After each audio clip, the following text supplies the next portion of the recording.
Hello! Hello! Magandang gabi at maganda pa rin tayo at magandang pogi.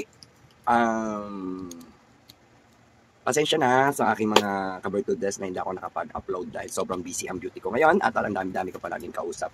At maraming salamat sa lahat ng mga sumusubaybay ng aking video at nag-aantay at naway sumainyo palagi ang pagpapala at kagalingan ng Panginoong Diyos sa inyo. And God bless, more power, more blessings sa inyo. Sa lahat ng mga gustong magpa-cleansing na po dahil alam naman po natin ang kasabihan at ang ghost month. Ayan. Sa mga naniniwala at hindi naniniwala, pawang gabay lamang dahil papasok ang ghost month. Kailangan makakapag-ingat tayo dahil sa mga ghost hunger. You know? At sa inyong lahat, maraming salamat. Mag-ingat dahil sa lahat ng mga hindi pa nagpa-cleansing agapan dahil ano man ang mangyari, meron kayong pangontra at cleansing na kayo at kayo ay makaiwas sa mga pain at saka mga nakaabang na pwedeng maging problema o ma-involve tayo sa mga problema. Kayo pala, hindi ako. Ayan. At maraming mga pwedeng gawin kapag ghost man ang pag-iwas sa mga negatibong tao, negatibong spiritual ay ang kailangan natin kontrahin. At sa mga about sa negosyo at about sa iba't ibang bagay, sapagkat ang malaking bagay ay pinaghahandaan yan para makontra. Ayan sa mga thanks to experts, no? At yung mga tao na gusto ng swerte at matanggal yung mga swerte sa bahay, mga mana sa bahay nyo, mga di magagandang at para hindi makapasok ang mga ghost man, mga ghost hunger, alamin nyo kung ano ang dapat gawin at dapat sundin ninyo kung anong pangontra yon at paano ang pag-cleansing, yung mga sagradong cleansing at pangontra. Kaya sa lahat ng mga hindi pa nagpapa-cleansing, magpa-cleansing na po kayo at mag-cleansing na rin kayo para meron kayong pangontra, makaiwas sa mga negatibo at kamalasan, kasakitan o anumang mga karamdaman sa mga hindi magandang pangyayari o mangyayari, ay maging aware kayo at be safe first and then tiwala lang at laban lang. First God, second guide and idea. Alamin natin sa pag-cleansing at saka pag-aalay ng dasal kay God sa gagawin nyo para kayo ay malayo sa anumang mga kapahamakan, disgrasya, kamalasan, ulam, barang, whatever. Kasi pag ghost man talaga, yan yung mga pinaniniwalaan na hindi mo akalain o unexpected na pwedeng mangyari o gawin ng mga ghost hunger. Sorry. At sa mga hindi pa nagpapa-cleansing, magpa-cleansing na rin kayo at mag-cleansing na kayo dahil papasok ang start ng date and day ng ghost month ngayon ay August 23 at saka magtatapos sa September 21. Ayan, ganun. Isang buwan, ghost month. Kaya kailangan mag-ingat pag lumalabas ng bahay at nagki-cleansing lahat, nililinis pati bahay, pati negosyo, pati paglalagay ng mga bagay-bagay sa loob ng bahay at sa labas para akit swerte, always panalo, always tagumpay. Ayan, sa lahat ng mga gusto magpa-cleansing, for more details at saka sa lahat ng mga gusto ng pangontra, alamin kay Madam Bertudez for more details and chat me or call me and I'll be there. Thank you very much so much and I love you all. More power, more blessing. I'm very busy po kaya hindi ako makagawa ngayon. Tapos, ang gulo pa ng mga ngayon, ng mga aura kasi ito kasi nga papasok ang ghost man. So ang mga pangyayari ngayong August puro paghahanap, no? At saka wala-wala.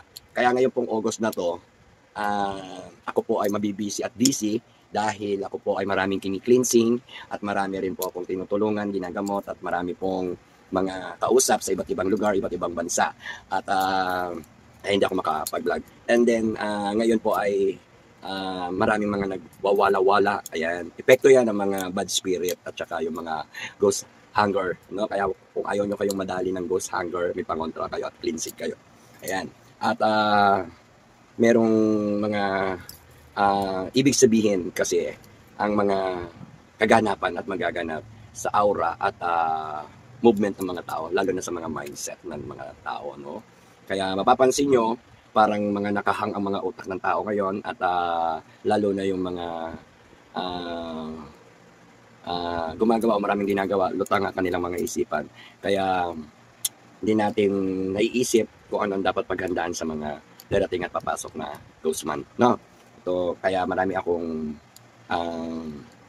kabisihan ngayong buwan na to dahil ako po ay pag buwan ng August ay nag-ghost hunter. Ayan. Kaya lahat ng mga ghost hinahunting ko, no? Para akong si Ghostbuster. Ayan. At happy lang, good vibes lang for Rocket Swerte, always panalo mga kabartudes.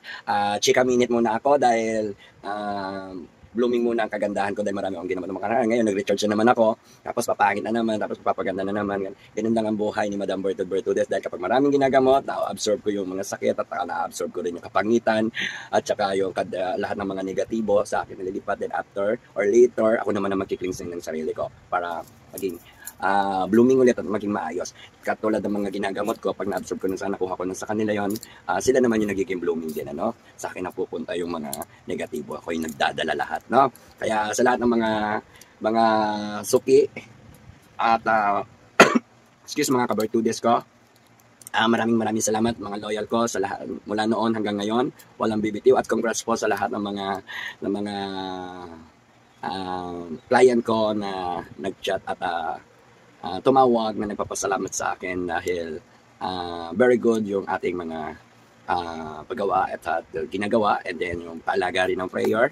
Maraming naging success, maraming salamat po tayo. Basta kapit lang tayo kay God, more power, more blessing. Ang kailangan ko ay maging malakas ka para matulungan kita dahil mas palalakasin kita. At kung iyong 100% na tiwala, paniniwala at saka pangunawa ibibigay mo sa akin, mas matutulungan ka ng ating mga gabay ng tagumpay para sa iyong mga paniniwala at kahilingan mo. Ayan. Kaya maraming salamat po sa lahat ng mga nagtitiwala, naniniwala at may pangunawa sa aking mga kakayahan ng gabay ng tagumpay.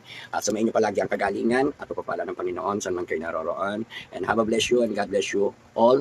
And as maraming salamat po sa lahat ng mga kabartudes ko. Abangan nyo na lang po yung susunod na video ko kasi marami talaga ngayon na parang tinatamad o dulot din niya ng mga papasok at makakapasok ng mga negatibong enerhiya ng ghost month this month, you know. So yun, ganun yan. Kaya sa lahat ng mga nag-aabang ng video ko, pantay na lang po at busy pa ako sa ngayon at wala pa naman ako masyadong importanteng nakikita na pwede natin basahan dahil puro mga ghost spirit pa yung nakikita ko, negative pa at under observation, at wala po sinasabi sa akin ng mga gabay kung sino yung mas importante. Paalala ko lang po sa ating mga kabartudes, mag-ingat at patuloy na manalangin na huwag mangyari ang gera dito sa ating Pilipinas, at madami tayo sa anumang mga kaguluhan. At nawa magkaroon na tayo ng kapayapaan at matahimik na ang ating bansang Pilipinas sa mga kaguluhan. Naway mapunta na sa kaayusan at pag-ibig at kalayaan at peace of mind ng mga tao, no?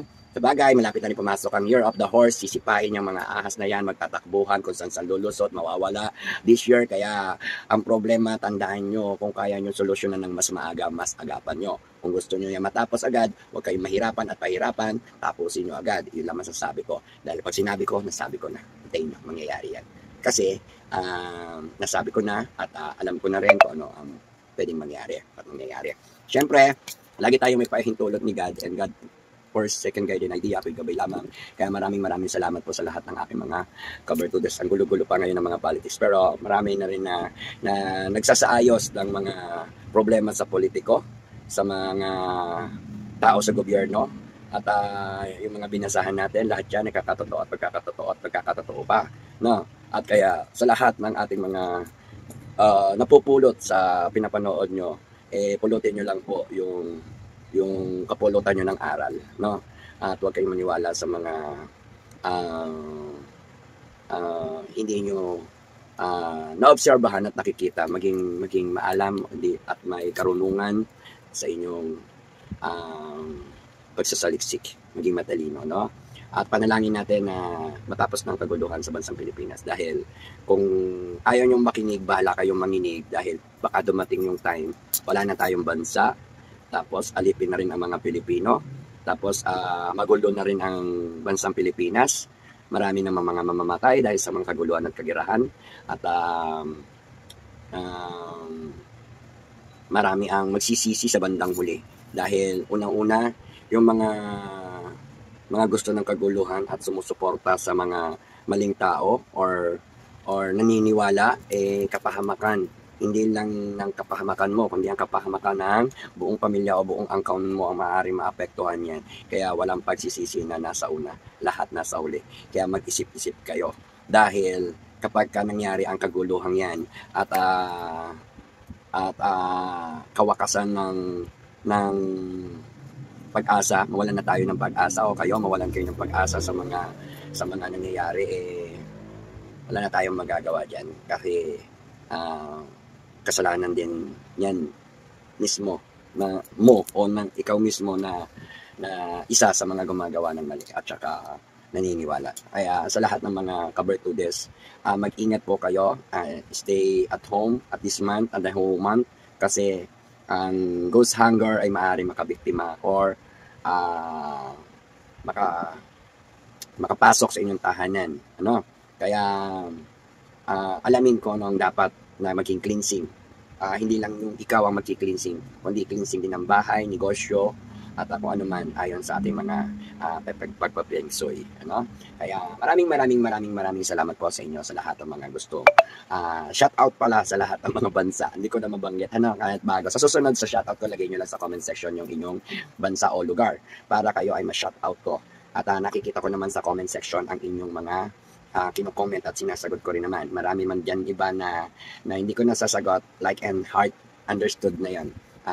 Maraming salamat at sa lahat din ng mga umorder ng aking Lucky Charm ng protection na naipadala ko na sa iba't ibang bansa. Maraming pong salamat. Always tayo legit at always tayo panalo. Wala kayo papangamba. Tuloy-tuloy lang ang inyong kagalingan habang nakakonekta kayo kay Madam Bertudes at sa ating mga gabay ng tagumpay. At syempre, hingi tayo palagi ng pahintulot kay God para sa inyong mga problema o pangangailangan. Hingi tayo palagi ng pangyarihan o powers, mga amazing powers na ibibigay sa atin ni God para matulungan ko kayo at matulungan nyo rin ang sarili nyo.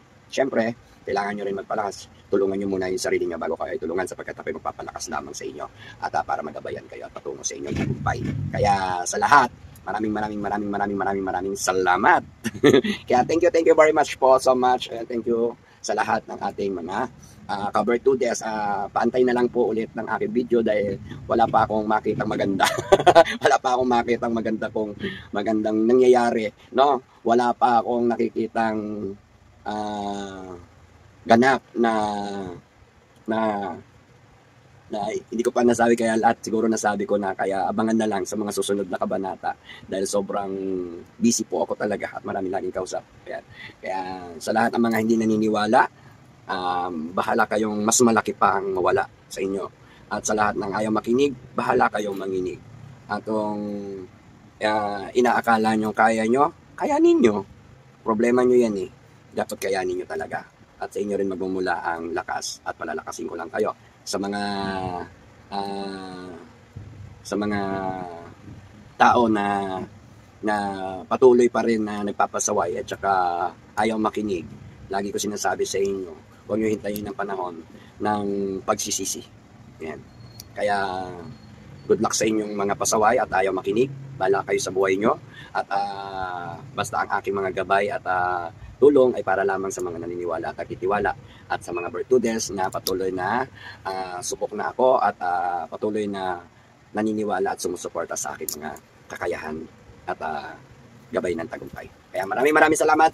Magtagumpay kayo at supresahin nyo sila. Sumain nyo palagi ang pagpapalang ng Diyos. Kasama kayo sa aking mga panalangin. Naway palagi kayong nasa kaligtasan at malayo o walang problema. No? At alam ko naman na ang tao pag pumunta sa akin may problema. No? Kaya pag walang pumupunta or wala na, hindi ko na sila nakakausap, maayos na ang kanilang mga buhay-buhay.